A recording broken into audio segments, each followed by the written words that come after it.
कोई मुझसे पूछता है क्या आप आगरा जा चुके हैं, तो मेरा आंसर होता है मैं आगरा जा चुका हूँ। तो मैं आगरा जा चुका हूँ, इसे हम इंग्लिश में किस तरह से बोलेंगे? I have gone to Agra. अब आप मुझे बताएं कि जो सेंटेंस हमने इंग्लिश में लिखा I have gone to Agra, क्या ये सही है? तो आज मैं आपको इस वीडियो में बताऊंगा कि ये जो सेंटेंस है I have gone to Agra, ये सही है या गलत है।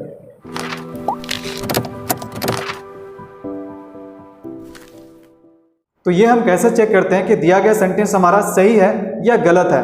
अक्सर हम जो सबसे बड़ी गलती करते हैं ये क्या करते हैं कि हम जब कभी भी हिंदी सेंटेंस को इंग्लिश में ट्रांसलेट करते हैं तो हम वर्ड फॉर वर्ड ट्रांसलेट करने का कोशिश करते हैं, यानी हम मिलाते हैं कि जो हमारे हिंदी में वर्ड लिखे हुए हैं क्या इंग्लिश में उसके लिए मैं वर्ड लिख पा रहा हूँ, और फिर क्या समझते हैं कि मेरा सेंटेंस सही हो गया। दूसरा हमारा गलती क्या होता है कि हम किसी सेंटेंस में केवल ग्रामर चेक करते हैं। अगर हम कोई बात कहना चाहते हैं तो हम क्या करते हैं, उसे एक सेंटेंस में लिखते हैं। और सेंटेंस क्या होता है? Sentence is a group of words that gives complete meaning. तो यहाँ पर क्या होता है कि सेंटेंस में हम ग्रुप ऑफ वर्ड्स लिख देते हैं, फिर हम ग्रामर चेक करते हैं। अगर ग्रामर हमारा सही है, अगर सेंटेंस में ग्रामर का कोई भी एरर नहीं है, तो हम मान लेते हैं कि हमारा सेंटेंस अब सही हो गया, अब इसमें कोई गलती कोई एरर नहीं है। लेकिन यहाँ तक काफ़ी नहीं है, आपको ग्रामर के साथ साथ आपको सेंटेंस के सेंस को भी देखना होगा, सेंटेंस का कंटेक्स्ट को भी देखना पड़ेगा। कंटेक्स्ट का मतलब होता है मीनिंग। तो सेंटेंस का मतलब ये नहीं हुआ केवल ग्रुप ऑफ वर्ड्स हमने ग्रुप ऑफ वर्ड्स में लिख दिए, मेरा ग्रामर सही हो गया, ये काफ़ी है।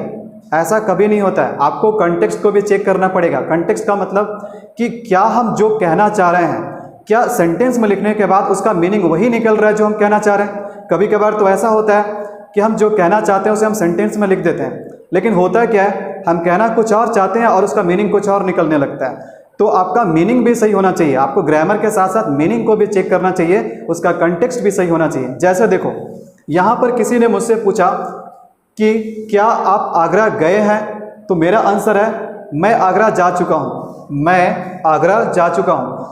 तो देखने से सेंटेंस क्या लग रहा है कि प्रेजेंट परफेक्ट का, बिल्कुल आपने सही सोचा, ठीक है। सेंटेंस हमारा क्या है, प्रेजेंट परफेक्ट टेंस में है। अच्छा, प्रेजेंट परफेक्ट टेंस को पहचानते हैं कैसे? ये मैंने आपको पहले ही दूसरे वीडियो में बता रखा है, तो दोबारा आप मुझसे यहाँ इस वीडियो में नहीं पूछेंगे कि हम कैसे पहचानते हैं कि सेंटेंस हमारा प्रेजेंट परफेक्ट में है या पास्ट परफेक्ट में, कंटिन्यूअस में है, ठीक है। तो ये आपको मेरे टेंस वाला वीडियो देख लीजिएगा, आपको नीचे लिंक डिस्क्रिप्शन में मिल जाएगा। चलिए, अब ये बिल्कुल क्लियर है कि सेंटेंस हमारा प्रेजेंट परफेक्ट टेंस में है। और प्रेजेंट परफेक्ट टेंस का रूल क्या होता है? हम जानते हैं कि प्रेजेंट परफेक्ट में सब्जेक्ट के बाद हैव या हैज़, उसके बाद जो हमारा मेन वर्ब होता है ये V3 में होता है, यानी थर्ड फॉर्म में, उसके बाद ऑब्जेक्ट। अगर हम ग्रामर की बात करें, चलो सबसे पहले हम ग्रामर चेक कर लेते हैं। तो ग्रामर की बात करें तो सब्जेक्ट प्लस हैव या has plus V3 plus object. तो यहाँ पर क्या ये सेंटेंस हमारा अगर प्रेजेंट परफेक्ट टेंस में है तो क्या ग्रामेटिकली सही है? तो आई हमारा सब्जेक्ट है, उसके बाद हम हैव लगाएंगे या हैज़ लगाएंगे। आई के साथ हम क्या लगाएंगे? आई के साथ हम हैव लगाएंगे, तो चलो हैव भी सही है। यहाँ पर उसके बाद क्या हमारा मेन वर्ब गो है, और गो हमारा थर्ड फॉर्म में लिखा हुआ है, तो थर्ड फॉर्म में लिखा हुआ तो बिल्कुल सही है, यहाँ पर कोई प्रॉब्लम नहीं है। और अगर गो के बाद कोई नेम ऑफ प्लेस रहे ना, अगर कोई जगह का नाम दिया हो तो यहाँ पर हम क्या करते हैं, प्रीपोजिशन टू लगाते हैं, ये भी सही है। और ये हमारा ये नेम ऑफ प्लेस है। तो यहाँ पर अगर हम देख रहे हैं ग्रामर, अगर हम ग्रामर के पॉइंट ऑफ व्यू से चेक करें तो सेंटेंस में हमारा कोई प्रॉब्लम नहीं, सेंटेंस हमारा बिल्कुल सही है। लेकिन मैंने आपको क्या बताया, कभी भी अगर आपको सेंटेंस के एक्यूरेसी को चेक करना है तो आपको ना केवल ग्रामर चेक करना है, बल्कि आपको सेंटेंस के कंटेक्स्ट यानी कि सेंटेंस के मीनिंग को भी चेक करना है। तो अब यहाँ पर हम देखेंगे कि इसका कंटेक्स्ट क्या है, क्या सेंटेंस में हम वही लिख पाएँ जो हम बोलना चाहते हैं, क्या सेंटेंस का वही मीनिंग निकल रहा है जो हम कहना चाह रहे हैं। तो यहाँ पर आप ध्यान से समझना।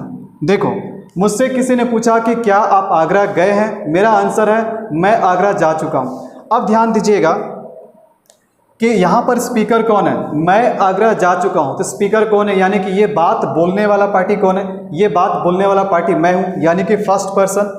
अब एक चीज़ मुझे बताओ कि गो का मतलब क्या होता है? गो का मतलब अगर हम जानने का कोशिश करें तो गो का मतलब होता है किसी एक पॉइंट से दूसरे पॉइंट तक क्या करना, मूव करना। To move from one place to another, एक जगह से दूसरे जगह पे क्या करना, मूव करना। ये मीनिंग हमारा किसका होता है? गो का होता है। तो अब एक चीज़ मुझे बताओ कि अगर ये मैं खुद के बारे में बता रहा हूँ कि मैं आगरा जा चुका हूँ, तो यहाँ से मैंने निकलना शुरू किया और कहाँ पहुँच गया, आगरा पहुँच गया। कहाँ पहुँच गया, आगरा पहुँच गया। अब मुझे बताना कि अगर मैं आगरा पहुँच चुका हूँ तो मैं कायदे से कहाँ पर जवाब दूंगा, मैं इस सेंटेंस का जवाब कहाँ पर दूंगा, आगरा में रह करके दूंगा। अगर मैं सेंटेंस को इस तरीके से लिखता हूँ, I have gone to Agra, तो इसका सिंपल सा मतलब क्या हुआ कि वह व्यक्ति मुझे आगरा में पूछ लिया कि क्या आप आगरा जा चुके हैं। क्या ऐसा हो सकता है कि मैं आगरा में पहुंचा हूं और आगरा में ही पूछे मुझसे कि क्या आप आगरा जा चुके हो? तो ऐसा तो नहीं हो सकता है। वो व्यक्ति मुझसे किसी और प्लेस पे पूछ रहा है, अभी के लिए मैं आगरा में नहीं हूं, मुझसे कहीं और पूछ रहा है, किसी और जगह पे पूछ रहा है कि क्या आप आगरा गए हैं। तो मैं आगरा जा चुका हूं, I have gone to Agra, तो ये सेंटेंस हमारा कंटेक्स्ट के हिसाब से गलत हो जाएगा, क्योंकि गो का सिंपल सा मतलब होता है कि मैं आगरा जा चुका हूं, अभी मैं कहां पर हूं। इस सेंटेंस के अकॉर्डिंग अभी मैं कहां पर हूं, आगरा में हूं और वहां से वापस लौटा नहीं हूं। तो ये हमारा क्या हो गया, कंटेक्स्ट गलत हो गया।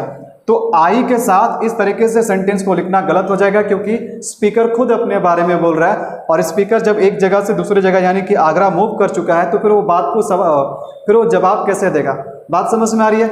तो अगर यहाँ पर ध्यान देना, अगर सब्जेक्ट हमारा कोई और होता, फर्स्ट पर्सन को छोड़ करके कोई और पर्सन के सब्जेक्ट होता, ठीक है, या फिर कोई थर्ड पर्सन के सब्जेक्ट होता, जैसे कि अगर हम यहाँ पर आई के जगह पे दे लिख देते हैं तो अब हमारा सेंटेंस बिल्कुल सही है, they have gone to Agra, ठीक है। तो फर्स्ट पर्सन के साथ यहाँ पर हम लिखेंगे गो के साथ तो मीनिंग गलत निकलेगा, लेकिन they have gone to Agra जब हम कहेंगे वे लोग आगरा जा चुके हैं, तो मैं किसके बारे में बात कर रहा हूँ, मैं किसी और पर्सन के बारे में बात कर रहा हूँ। अगर मुझसे कोई पूछ रहा है कि क्या वे लोग आगरा जा चुके हैं, तो मैं बोल रहा हूँ कि हाँ वे लोग आगरा जा चुके हैं। तो हो सकता है कि अभी वे लोग कहाँ पर होंगे, अभी वे लोग आगरा में ही होंगे। बात समझ में आ रही है? लेकिन आई के साथ ये गलत हो जा रहा है। आई के साथ गलत क्यों हो रहा है? आई के साथ गलत इसलिए हो रहा है क्योंकि सेंटेंस का सेंस क्या दे रहा है कि मैं आगरा गया भी और आगरा से मैं वापस लौट आया हूँ। जब मैं यहाँ पर दे लगाता हूँ कि वे लोग आगरा जा चुके थे, इसका मतलब है कि वे लोग जा चुके हैं, और लौटा है कि नहीं लौटा ये हमें नहीं पता है। बात समझ में आ रही है? लेकिन जब मैं अपने खुद के बारे में बोल रहा हूँ तो इसका मतलब है कि मैं आगरा गया भी था और वहाँ से लौट भी आया। तो वास्तव में सेंटेंस का जो कंटेक्स्ट है ये नहीं है कि मैं यहाँ से गया, ठीक है। सेंटेंस का कंटेक्स्ट है कि मैं गया और वापस यहाँ से फिर क्या हुआ कि मैं लौट आया। सेंटेंस का ये वाला कंसेप्ट है, ठीक है, कि मैं वापस लौट भी आया। तो इसलिए सेंटेंस हमारा इस तरीके से लिखोगे तो गलत हो जाएगा। अब देखो, अब सवाल है कि तब इस सेंटेंस का सही क्या होगा, सही किस तरीके से हम लिखेंगे। तो देखो इस सेंटेंस को सही किस तरीके से हम लिखेंगे, ठीक है। तो यहाँ पर आपको करना कुछ नहीं है, यहाँ पर आपको बहुत ज़्यादा कुछ करना नहीं है। देखो कैसे लिखेंगे, आई हैव, बस जो यहाँ पर आप गॉन देख रहे हो ना, गॉन के जगह पे आपको बी का थर्ड फॉर्म लिखना है, been. I have been to Agra. अब देखो बिल्कुल सही है, अब देखो बिल्कुल सही है, I have been to Agra. अब देखो हमारा टेंस भी सही है और हमारा मीनिंग भी सही है। मीनिंग वही है जो हम कहना चाह रहे हैं। जब हम इस तरीके से लिखते हैं, इस सेंटेंस का इंग्लिश जब हम इस तरीके से लिखते हैं, I have gone to Agra, तो इसका मतलब क्या होता है कि यहाँ से मैं निकला और आगरा पहुँच गया, ठीक है। लेकिन जब हम इस तरीके से बोलते हैं I have been to Agra, तो इसका मतलब होता है कि मैंने यहाँ से जाना शुरू किया, आगरा पहुँचा और आगरा से मैं वापस लौट आया उसी जगह पे, ठीक है। बात समझ में आ रही है? तो अब मुझे बताइएगा सेंटेंस का मीनिंग क्या है, मैं कहना क्या चाह रहा हूँ। मैं ये कहना चाह रहा हूँ कि मैं आगरा जा चुका हूँ और वहाँ से वापस नहीं लौटा हूँ, या फिर मैं ये कहना चाह रहा हूँ कि मैं वहाँ से हो आया हूँ, मैं वहाँ गया भी था और अब मैं वापस वहाँ से लौट भी आया हूँ। तो बिल्कुल सेंटेंस का जो हमारा कंटेक्स्ट है ना, वो फर्स्ट वाला नहीं है, वो सेकंड वाला है। इसलिए यहाँ पर क्या होगा, I have been to Agra, करना कुछ नहीं है, बस आपको गॉन के जगह पे जो गॉन लिख रहे थे ना, वहाँ पर आप बीन कर सकते हो। तो गॉन भी अपने जगह पे सही है, लेकिन फर्स्ट पर्सन सब्जेक्ट के साथ सही नहीं होगा, यानी स्पीकर के साथ सही नहीं होगा। जो बंदा बोल रहा है वो कैसे गॉन का इस्तेमाल कर सकता है, तब तो इसका मतलब है कि वहाँ गया, वहाँ से रिटर्न भी नहीं हुआ। बात समझ में आ रही? चलिए कंटेक्स्ट को समझाने के लिए मैं एक सेंटेंस और देता हूँ ताकि आप सही से समझ पाएं कि मीनिंग हम कैसे चेक करते हैं, कंटेक्स्ट क्या होता है। देखिए अब जैसे यहाँ पर एक सेंटेंस मैं लिखता हूँ, जैसे सेंटेंस हमने लिखा he killed me, he killed me. Sentence का मीनिंग क्या हुआ, उसने मुझे किल कर दिया, उसने मुझे मार दिया, ठीक है। He killed me. तो अब मुझे बताना क्या ये सेंटेंस सही है।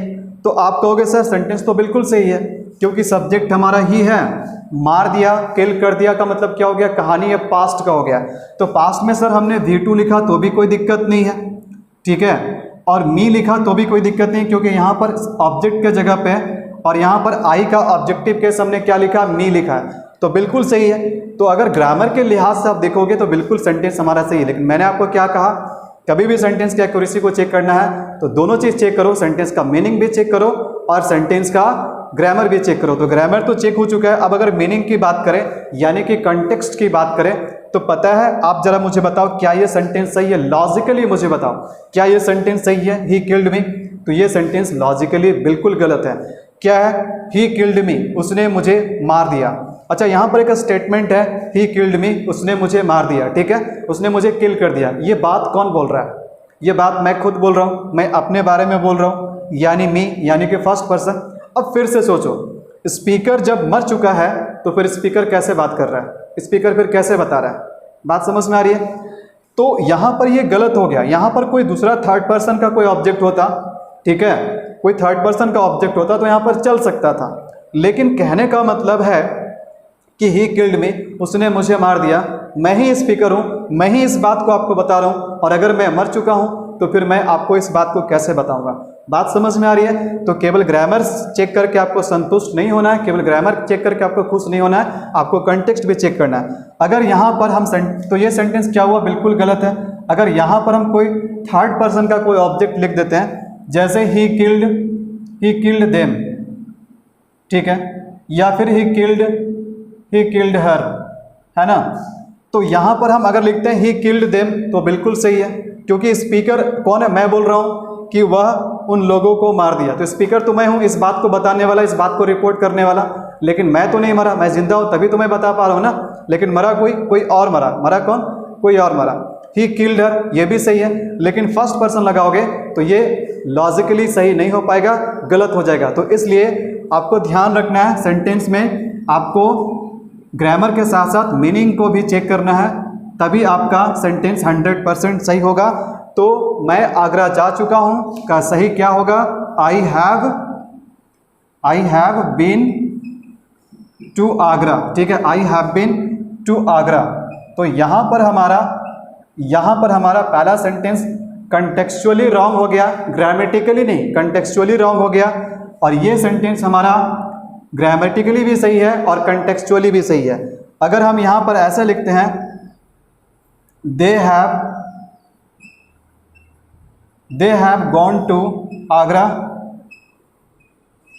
तो ये भी सेंटेंस हमारा ग्रामेटिकली और कंटेक्चुअली दोनों तरीके से सही है, क्योंकि यहाँ पर जो सब्जेक्ट है ना, यहाँ पर सब्जेक्ट फर्स्ट पर्सन नहीं है, मतलब कि स्पीकर नहीं है, बोलने वाला पार्टी नहीं है, ठीक है। जो जाने वाला पार्टी है वो आगरा जा चुका है, वहाँ से लौटा है कि नहीं लौटा हमें नहीं पता, लेकिन मैं इस बात को रिपोर्ट कर रहा हूँ। लेकिन यही सेंटेंस हैव गॉन यहाँ पर गलत हो गया, क्योंकि स्पीकर के साथ ये यहाँ पर लागू नहीं हो सकता है। आशा करता हूँ कि इन दोनों सेंटेंस का जो मीनिंग है आपको अच्छे से समझ में आया। आपको ये भी पता चला कि हमें किसी भी सेंटेंस को सही तरीके से चेक करना है तो हमें ना केवल ग्रामर बल्कि उसके कंटेक्स्ट को भी चेक करना चाहिए, मतलब उसके मीनिंग को भी चेक करना चाहिए।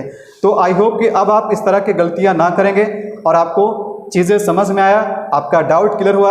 अगर आपको वीडियो अच्छा लगा तो वीडियो को लाइक ज़रूर कीजिए, और अगर आप इस चैनल पर नए हो तो चैनल को सब्सक्राइब भी ज़रूर कर लेना और बेल आइकन को भी दबा देना, ताकि मेरे आने वाले सभी वीडियो का नोटिफिकेशन आप तक प्रॉपर पहुंचता रहे। मिलते हैं आपसे इसी तरह के एक छोटे से इंटरेस्टिंग वीडियो में एक नए कंसेप्ट के साथ। Till then it's a good bye, thank you so much for watching.